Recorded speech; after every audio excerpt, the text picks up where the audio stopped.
If you're watching this video, obviously you're interested in suppressed equipment. Well, I am here with Brent Hemphill. He's the owner of Dark Horse Arms, and we've got an assortment of rifles down here and some handguns, and these are pretty much the most popular piece of equipment that you build, and I thought it'd be a good idea for you to tell everybody about it. Start down this one. I guess this is 22. This is a Ruger 7722, internally suppressed. That's the quietest thing we build. This is a 308 Remington 700 SPS, probably the most popular gun we build for shooting hogs, deer, things like that. This is a Weatherby 308, just kind of to show that you can do different models. It doesn't have to be a specific model. Mm-hmm. This is a 223. It's actually another Weatherby youth model with a screw-on suppressor. You've got your AR-15 with a screw-on suppressor. That is an SR-22, which is built by Ruger, internally suppressed. And then you've got a 45 with a muzzle mount can. And at the end, it's a Ruger Mark III 22. It's a popular model. A lot of people buy them just to plink with, mess around. Now there's two different types of equipment here, really. You've got those that are internally suppressed, and you've got the thread-ons. Okay? Correct. These are some people wind up calling suppressed equipment silencers, but I mean it really is suppressed equipment. So silencers fine too. Right. But a threaded-on can like this, they can also call them a can, right? Right.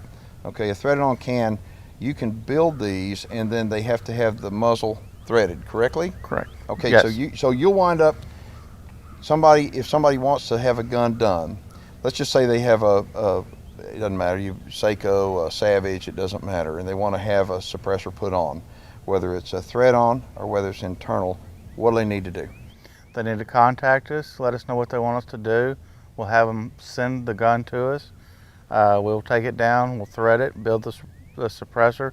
Usually, if it's a muzzle mount, we'll just go ahead and send the gun back and then wait for the paperwork to get approved for the suppressor. Now, if it's an internal, like these, we'll take the gun, we will build it and hold it for the customer until the paperwork from the ATF is approved. All right, so the one thing that I know most people don't have a lot of these days is patience. And if you're going to purchase a suppressed piece of equipment, you have to go through the paperwork.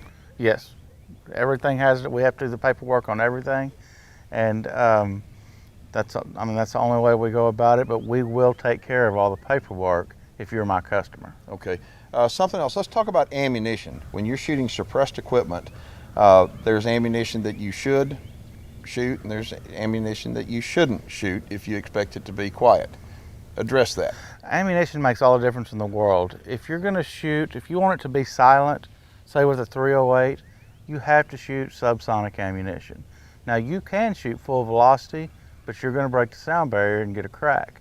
But if you shoot subsonic, which we do load, you're going to be silent like a pellet gun. Now, with say a AR-15, most people have to shoot full velocity to make them cycle. The subsonic doesn't want to cycle very good. So we shoot full velocity and you're going to get a sonic crack. So it's going to suppress the noise just like they call it a suppressor, but it's not going to be silenced. Now with the 22s, the way we build them, you can shoot full velocity ammunition and they still will cycle and be silent. Okay, and you're saying that this one down here on the end then is your most popular one that you build, or the quietest one you build? It's the quietest one we build. Probably the most popular are the semi-automatics like the SR-22, because people just want the multiple shot. Mm-hmm. Because most people are just buying them to plink around with and play with. We don't build as much for hunting as far as the 22s. They're more to play with. Okay, let's address hunting though. If you're going to hunt with suppressed equipment, give a couple of pointers. I mean, obviously we talked just a second ago about ammunition, but when you're shooting the right ammunition, you have to make sure that you have the right bullet that's going to go into the job too, right? Right, and shot placement is everything. When you're shooting a subsonic 308 through a suppressor, you need to make a vital shot.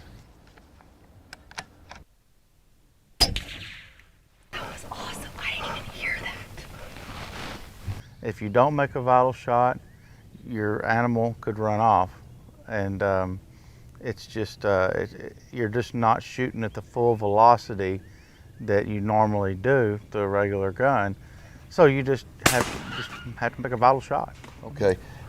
Get back to the paperwork for a second. When you get paperwork, and you say you're going to get paperwork on this rifle right here, and does that paperwork go if you own this rifle too? Would that paperwork be able to work for this one? No, nope.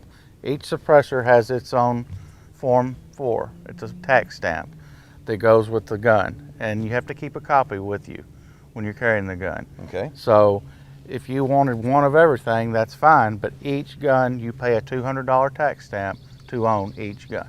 Okay, well, I think that probably answered a lot of the questions you may have about suppressed equipment. And Dark Horse Arms is located in Texas, and they custom build all my stuff, and I could not be happier. And if you want more information, just contact Brent, and they'll take care of you.